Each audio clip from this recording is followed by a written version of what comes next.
Yes, we are back with another great episode of the Sick Podcast Steeler Crazy. It's been a while since the boys have been back in town. Yeah, that Cleveland Brown loss wasn't that good, but hey, we're going to bounce back this week against the Bengals. Like you said, AFC North football is tough. You could throw out the records, everyone's a rival. I'm Jay York Football, as always, joined alongside you. Look like you just got back from the golf course, or maybe Got back from eating like nice seven little scramble. of Thanksgiving food, man. So if I went on the golf course right now, I think I'd be puking on the first tee. Yeah. Like my body right now is like 20% water and 80% gravy. Well, hey, you're still here, and why don't you tell all the people? I mean, I know it's been crazy, but like we need that holiday cash, and we have a great thing going on with our partnership over at DraftKings. So why don't you lay it down for us? Yeah, I mean, listen, it's a big weekend, Black Friday, Cyber Monday. I'm assuming you're getting some holiday shopping done this weekend. So I think what you should pick up are some touchdowns because they're on sale at DraftKings Sportsbook. Mm-hmm. DraftKings has doorbuster profit boosts and bet one, get one promotions on all types of touchdown bets. Listen, Steelers underdogs this week again in Cincinnati. I know it opened at 3, Bengals -3. And once again, we're not shocked by that. The Bengals are a dangerous football team. Their quarterback is still a top 5 player in the league in Joe Burrow.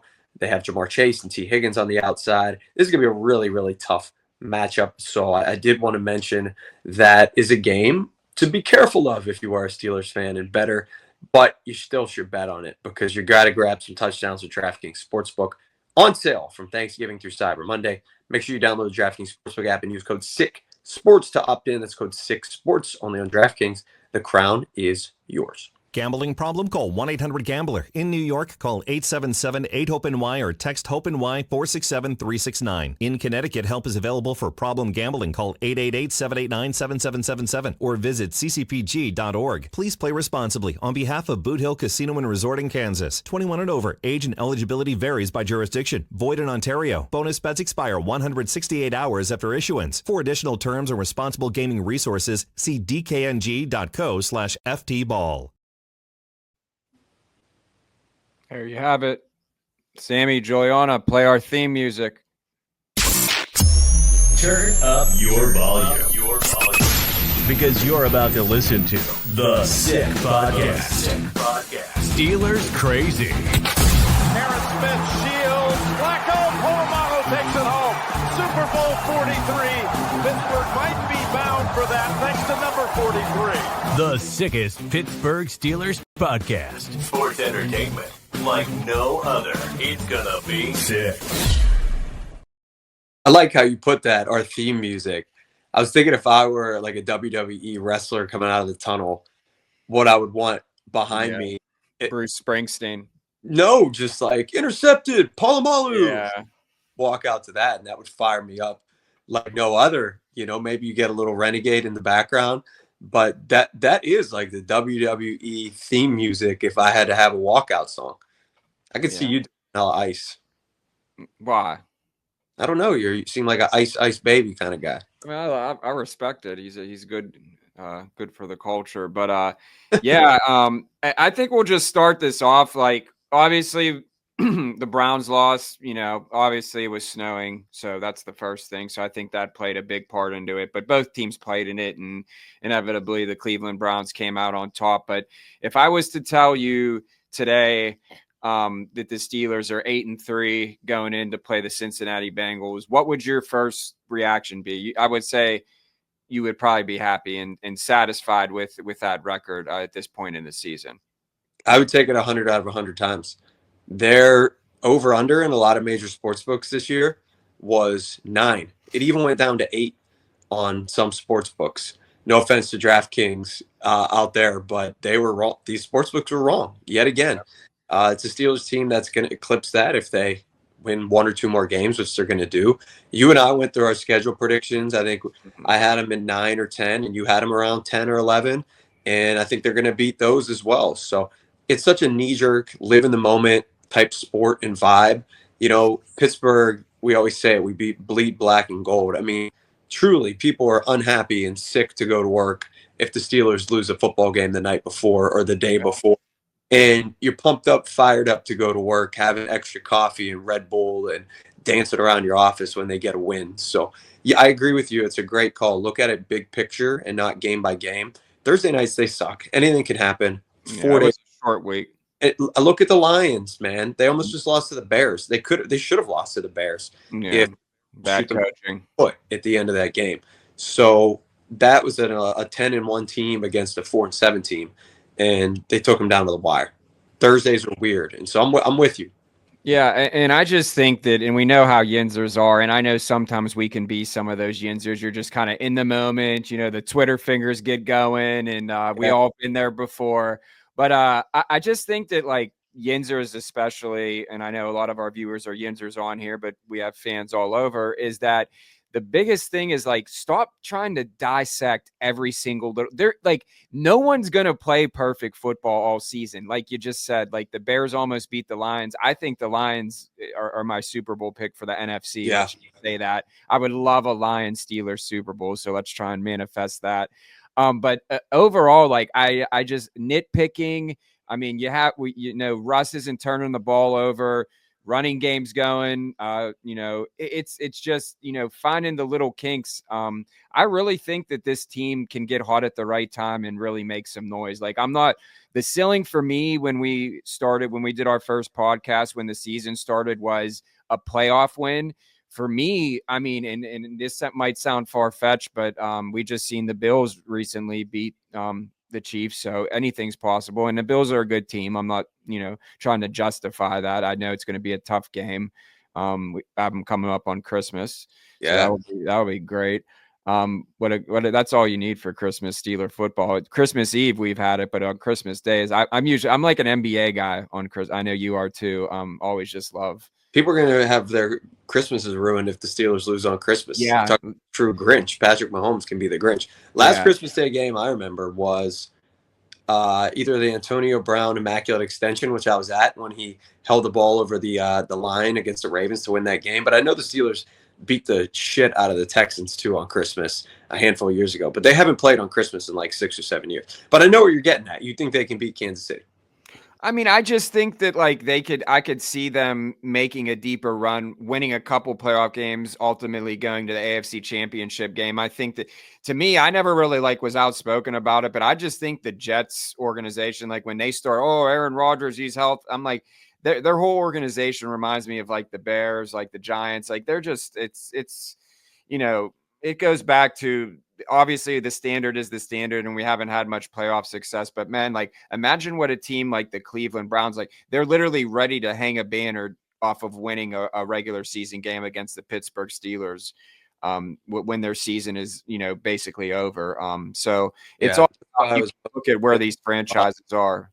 But on the defensive side of the ball, a guy Deshaun Elliott is having a stellar season, and TJ Watt is doing what he does. It's funny too, because a lot of people are like, he hasn't recorded a sack in 3, and it goes back to, this is the name of this episode, and you can take it from here, is overreaction.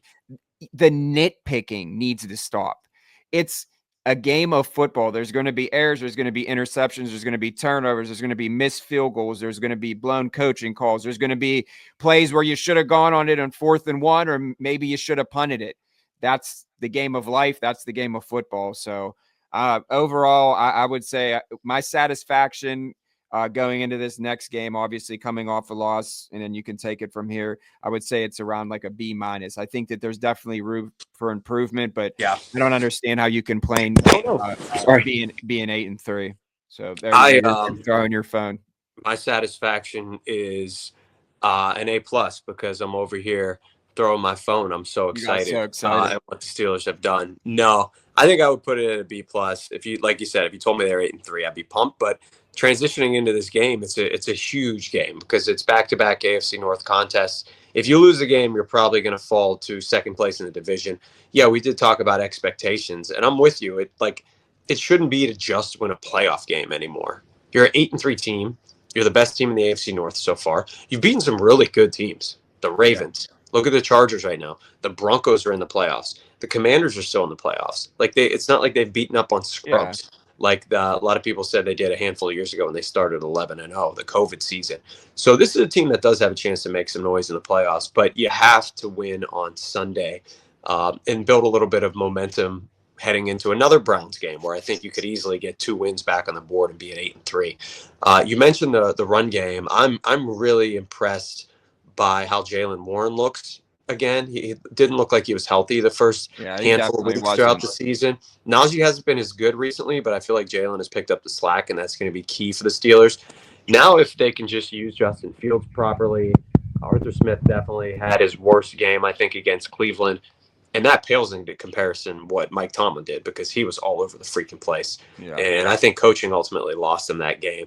But still impressed with Russell Wilson and George Pickens. Jaylen Warren looked good. TJ Watt is getting chipped left and right, so people are overreacting to his lack of production. Still better than Myles Garrett, and I think don't even get me on. We're gonna have our some guy. He still leads Sam Defensive Munson Player of the on Year. again and see what he says now. He leads Defensive Player of the Year conversation still in odds. So go to DraftKings and bet on him to win DPOY. The guy I think who needs to show up a little more is Minkah Fitzpatrick. He hasn't had an interception in like a year and a half at this point. I know they have him playing deep center field, so he hasn't been involved in the, necessarily at like the point of play, if you will. But at the same time, like, how about getting on the score sheet just a little bit? Yeah. So that guy's an all-pro. So I'd like to see more from him against Cincinnati and a passing game that is explosive. Yeah, I mean, dang, you're even more thrilled about this start than me. I just think that at the end of the day, it's just taking it one game at a time. A lot of these college teams, I know Pitt says, 1-0 every week. Like, let's just focus on a task at hand. And I'm sure that's a Tomlinism that we've heard before, in whatever variation that it was. But I'll just say that again, we know that this schedule was going to get tough. And this is, to me, again, and this is, I stated this on previous part, the strength is, I want to play the best teams in the NFL. Every single team. Shout out to Clint Hurdle, by the way. He used to say shower well after every Pirates loss. I love that. Clean it off, wash it off, move on to the next day. Shower well, bro. Yeah, I miss Clint Turtle as well. He was the man. Yeah. But no, we've said best gum. He had the big guy. Yeah. He gave Jason Kendall a run for his money, but I think Jason Kendall was tobacco. No doubt they're keeping double bubble, I think, in business because I don't know who else is chewing that now with all these sugar-free options out there. But I'm with you. It's important to play those teams, but obviously it's important to beat those teams too. Right. Yeah. Like you could say, hey, we want the strongest teams down the stretch to build, our toughness to really feel what it's like to play the best of the best going into playoffs. But you got to beat the best of the best too. If you want to have a home game in the playoffs, if you want to stay in the playoff picture. So for me, it's not just like, oh, we're battle tested. Oh, we played the best. We had this tough schedule, so we're ready for it. Beat those teams too, right? Yeah. You're not going to win them all. You got the Ravens, the Chiefs, the Bengals twice still, but I want to see them win some of those games, not just compete. You feel me? I think we're there. I mean, I think that's what we're seeing. So before we wrap this up, let's just give our predictions here. Again, make sure you use our code 6sports. Go to DraftKings, put together a nice little parlay, sign up your grandmother, deposit $5, get $200 in bonus bets instantly. I think that the Steelers bounce back this week. I think that this game is going to be a little bit closer. So I'm going to say more of a defensive battle. I think that, no turnovers from Russ and the running game gets going. But I think the defense really shows up. I'm going to say Steelers 17, Bengals 13, but I think the Steelers ultimately come up. And I believe that Russ, even with that 17 points, I expect him to throw for 2 touchdowns. I think he's going to find George Pickens and maybe a Jaylen Warren touchdown, maybe a defensive touchdown. Yeah. But I mean, people are going to listen to that and say, hey, that's really low scoring for the way the Bengals defense has played. But it's fair. I mean, think about how bad the Ravens defense was. And that game was incredibly low scoring. Only Boswell field goals, no touchdowns to the Steelers. So anything can happen, that's for sure. Unbelievable. And speaking of anything can happen, I'm leaning Bengals. The line is weird to me, that -3 going on the road again in an AFC North game. I know the Steelers have had some rest, but the Bengals also had a bye week, so they're even more rested than Pittsburgh. They have a slim playoff chance. I think if they win this game, they'll be 2 out in the loss column. So they are alive, but barely breathing. However, I think it's a bad matchup for the Steelers. I think Burrow, Chase, and Higgins are just explosive. They're going to score. I don't know if the Steelers can match them offensively. They did score 33 times in a row, but I think they'll have to get to like the 27-point mark, and I just don't know if that happens. So I'm going to go begrudgingly and Bengals 27, Steelers 24 right now. Hopefully I'm wrong. You remember what podcast you're on, boy? Of course, man. But we can't pick them to win every week. I know. No, we're unbiased. That's what we say here. I mean, I pick them to lose. I just think that I don't know. Losing to last week was our first AFC North game. To lose 2 in a row to 2 Ohio teams. Baltimore, don't forget. Baltimore and so. Well, I guess our first loss. Here's the good news. I said since he's a must win. I don't think it's a must win. The world will be falling if they lose in Pittsburgh, but I think I'm 100% certain they're going to beat the Browns the next week and get revenge for that ugly loss. So I think no matter what, going into the Eagles game, you're going to have a 9-4 team, which is once again like you take 9-4. Yeah. Yeah. Well, there you have it. Hey, well, we're going to get back to having the guest on, obviously, holiday season. Just wanted to put some content up for you guys. Make sure you're using our code 6sports. Busy time of the year. Man, this year flew past, but this is really the most wonderful time of the year. I mean, we say that in the beginning when OTAs start, and here we are now, getting in the thick of the schedule. And I'm really excited for this team. It's actually been, even with the losses, I mean, you're not gonna win every game, like you said, that it's actually enjoyable for the first time. Yeah. I don't know how long. I'm gonna go say back to the Big Ben years, but the last 2 were kind of, I'm gonna say you have to dig deep where it was enjoyable to watch Steeler football offensively. Right. I think this is the first year in a long time. We've been doing this podcast for 4 years now. Yeah. Going back to Yins Are Crazy too. This is the first time where I feel like we're gonna be talking about a playoff win. Playoffs? Really do. Playoff win. Not just playoffs. Playoff win. First time, I think. Man. It's been a minute. I'm still in a food coma.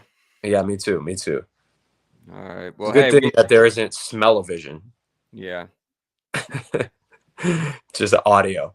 Oh man. But hey, it has been great. Good to be back with the boys, and make sure that you guys subscribe wherever you get your podcasts at. Spotify, Apple, Amazon, whatever. We're everywhere. YouTube, obviously. But if you're traveling, put it on, catch up on some Steeler content. We're gonna be the boys and Juliana. Yep. And Sammy. The glue that holds it together, right?